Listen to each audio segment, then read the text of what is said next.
kalau NGO yang ikut asas kanak-kanak, 70% of the kanak-kanak needs amendments. And actually for us, we are recommending that the entire Akta Kanak-Kanak be thrown out. Start again, because the laws are 100 years old. It doesn't apply. Get with the times.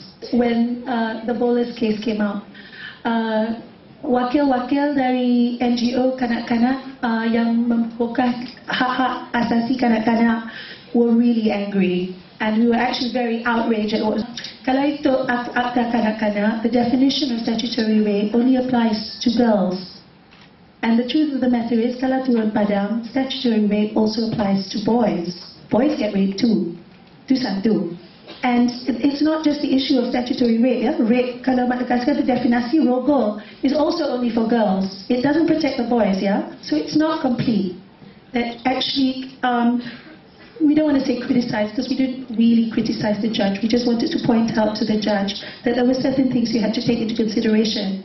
That you undermine the message that the judge was giving out was very damaging to girls. It sent the wrong message pada anak-anak perempuan kami. It sent the wrong message to predators and perpetrators and pedophiles. It said, basically, girls, you have no right. Sebab kamu nak pergi kejar-kejar, nak pergi mahkamah ni sampai mahkamah tinggi pun, awak kalah. Now, even though it says that the man is found guilty, the truth of the matter is, by binding the perpetrator over, it's a slap on the wrist. You just have to show up in the police station once a week to report. And then that's it. If you make a crime and you got caught, terrific. But if you commit a crime and you don't get caught, nothing happens. That perpetrators could, get away with it. And that was simply wrong. And we were talking about kat sini, masa depan, the perpetrator, the person who raped this girl, had a bright future that we had to take into consideration, the judges took into consideration, but no one talked about masa depan yang ceria untuk the victim. No one talked about the victim. No one mentioned her. What was not said here when the judges passed judgment was that the voice of the child, the voice of the victim, the girl, was never heard in the Court of Appeals. She never spoke. She was not allowed to speak.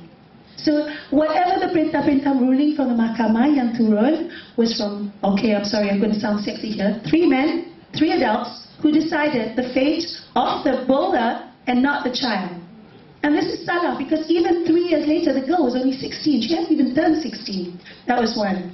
And then 2 weeks later, on the heel of that, came the decision from Butterworth, which was even worse, because the girl was 12, and the guy was 21. And it was the same decision, even though the ruling was not done. And it was outrageous, because it just completely shattered the self-esteem of the victims, completely shattered the bravery and the courage for girls to step forward. It didn't take into the whole definition of what statutory rape is. 83% of the victims were girls under the age of 18. Statutory rape accounts for 54% of all cases of rape reported. All 54%. With a further 19% of victims aged between 16 and 18, which means most of them are under 16. This is huge, big numbers. There is no standardization and a leeway for judges to make decisions. You have one judge saying, okay, you're going to give the first same sentence, but the circumstances were different, especially with the bowler case and the electrician's case. Actually, we shouldn't bother about that bowler. I'm going to call it the 13-year-old and 12-year-old, because we should really highlight the issue of the victims, not the perpetrators. They don't deserve any highlighting. But we have to look at that. There was no standardization on what the sentencing was. It just says in the penal code, okay, if there are mitigating circumstances, then you can look at this, this, and this, which is salah. There should be one standardized criteria in terms of how you provide the sentencing. That's one. The judges should have more leeway in terms of what are the different ways in which to do sentencing. It can't just be binding or going to jail. There has to be something else. Not 1 day or 1 year, 25 years. There has to be some kind of guidance in which this is done. Itu satu.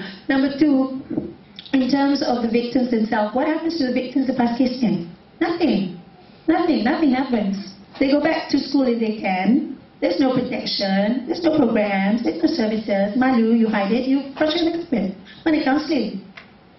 Mana support untuk dia? Mana support during the whole thing? It took 3 years. What happened to the girl between them? Who said what? I can guarantee you they covered it up. Dia tak cakap apa-apa. And that it is the tanggungjawab ibu bapa. I agree. But kalau tak ada, community lah kena tolong jaga. Right. And the first thing you have to do is just to change your attitude to what statutory rape is. There is a reason why children di bawah 18 tahun dikira kanak-kanak, and that the protection given to children bawah 18 tahun is important and special.